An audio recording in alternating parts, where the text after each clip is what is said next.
صبح جب guard cell میں داخل ہوئے تو بیڈ سے صرف ڈمی ہیڈز ملے. قیدیوں کا تو نامو نشان تک نہیں تھا. پوری امریکن پولیس کے پاؤں سے زمین ہی نکل گئی. ایسا جیل جس کا ڈنڈورا امریکہ فرسٹ ان اسکیپیبل پریزن کے نام سے دنیا کے سامنے پیٹتا رہا تھا.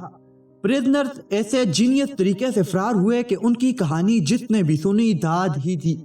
یک ٹھنڈے سمندر کے بیچوں بیچ یہ ہے الکیٹراز جیل، جسے دنیا کی سب سے پہلی ان اسکیپیبل پریزن کہا جانے لگا تھا، اور یقیناً تھا بھی ایسا ہی.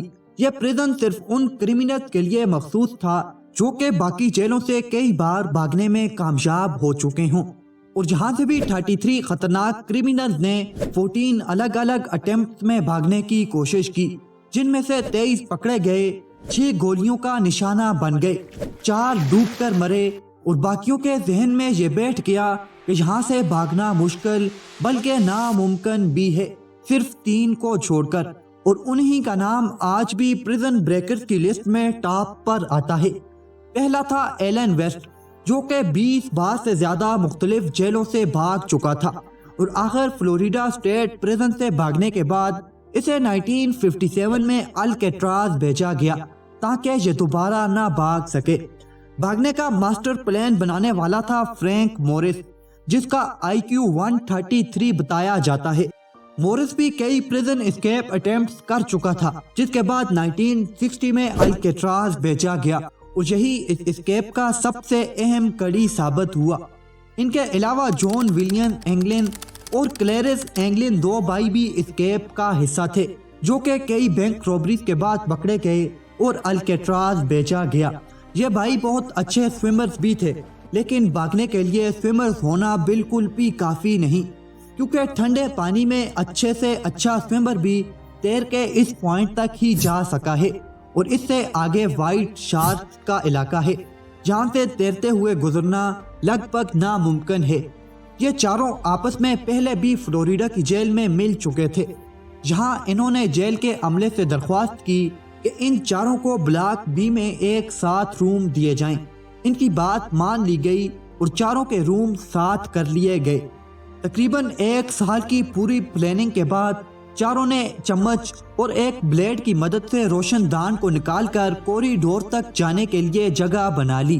لیکن اگر وہ اپنے سیل سے باہر نکلتے تو گارڈ فوراً نوٹس کرتے، اور یہیں سے ان کا کھیل ختم ہو جاتا. جہاں پر ان کا سب سے جینیس آئیڈیا کام آیا. انہوں نے انتہائی باریکی اور مہارت سے بنائے ڈمی ہیڈز، مٹی، صابن، ٹوتھ پیسٹ اور ٹوائلٹ پیپر سے فیس بنانے کے بعد اس کے اوپر خوب سارے بال بھی لگائے. کلیرنس اینجلن جیل میں تمام قیدیوں کے بال کاٹتا تھا. بال لانا اس کے لیے کوئی مشکل کام نہیں تھا. جیل سے باہر نکلنے کا انتظام تو تقریباً ہو چکا تھا، لیکن سب سے اہم سوال تھا یا تو یہ پانی میں ڈوب جائیں گے یا گارڈز کی گولیوں کا نشانہ بنیں گے، جس کے لیے انہوں نے ایک بوٹ بنانے کا فیصلہ کیا. بہت سارے رین کوٹ کی مدد سے ایک بوٹ بنائی گئی. اسے بنانے کے لیے یہ چاروں ڈمی ہیڈ بستر میں رکھ کر خود ٹاپ فلور پر چلے جاتے اور وہیں یہ کام کرتے، جسے بنانے پر انہیں خوب ٹائم لگا. لیکن قید میں ٹائم کی کون سی کمی. ساری تیاریاں مکمل ہونے کے بعد ایک دن جو ہی رات کی لائٹس بند ہوئیں، انہوں نے ڈمی ہیڈ بستر میں رکھے اور کوریڈور سے ہوتے ہوئے سیدھا روف پر گئے، اور وہاں سے پائپ کے ذریعے بلڈنگ سے باہر اور پھر لگی جالیوں سے پھلانگ کر جیل سے باہر نکل گئے. بدقسمتی سے ان کے ایک ساتھی ایلن ویسٹ کو اپنے ہی کیے گئے ہولڈ سے اس دن باہر نکلنے میں بہت ٹائم لگ گیا، اور جب تک وہ روف پر پہنچا باقی 3 ساتھی بہت پہلے جا چکے تھے. اگر یہ چاہتا تو ان کو آسانی سے پکڑوا سکتا تھا، لیکن یہ اسی راستے سے واپس آیا اور آرام سے بستر میں سو گیا. باقی 3 ساتھی اپنی بنائی گئی بوٹ کے ساتھ پانی میں اتر گئے. نیکسٹ مارننگ جب گارڈز کو کچھ گڑبڑ لگنے پر ان کے روم چیک کیے، تب ساری FBI کے پاؤں سے جیسے زمین ہی سرک گئی. فوراً ان کی تلاش شروع کی گئی اور پیچھے رہ جانے والے ایلن ویسٹ سے انویسٹیگیشن کی گئی. ایلن ویسٹ نے بھاگنے تک کی کہانی تو بتا دی، لیکن آگے ان کا کہاں جانے کا پلان تھا اس بارے میں بالکل منہ نہ کھولا. کئی دنوں تک پولیس انہیں سمندر میں ہی تلاش کرتی رہی، لیکن سب بے سود. ان کی بوٹ اور وائلٹ سمندر سے ملا، جس سے پولیس نے یہ بیان دیا کہ یہ تینوں سمندر میں ہی مر گئے، لیکن اس سمندر میں جتنے بھی لوگ مرے سب کی باڈیز مل جاتی تھیں۔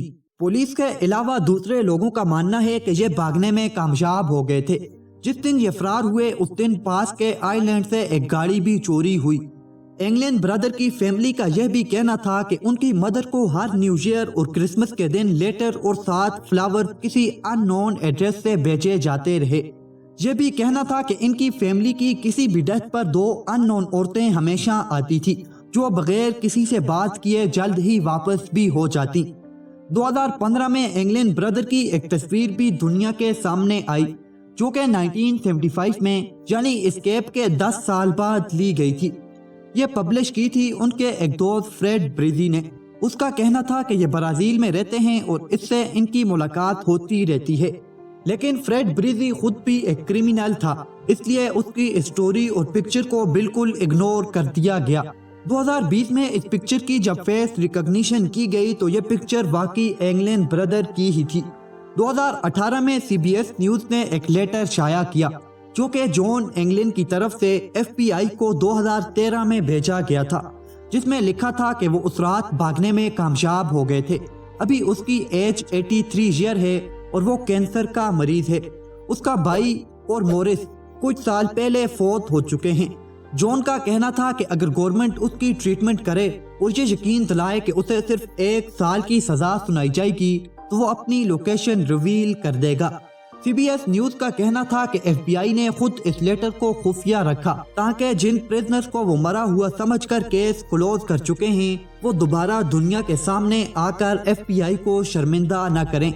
اس مسٹیریس سٹوری کے سارے پوائنٹس ہم نے آپ کے سامنے رکھ دیے۔ اب حقیقت میں کیا ہوا ہوگا اس کا فیصلہ آپ خود کر لیجئے گا، لیکن اس سے پہلے ایک کام آپ ابھی کر سکتے ہیں، وہ ہے چینل کو سبسکرائب اور ویڈیو کو لائک۔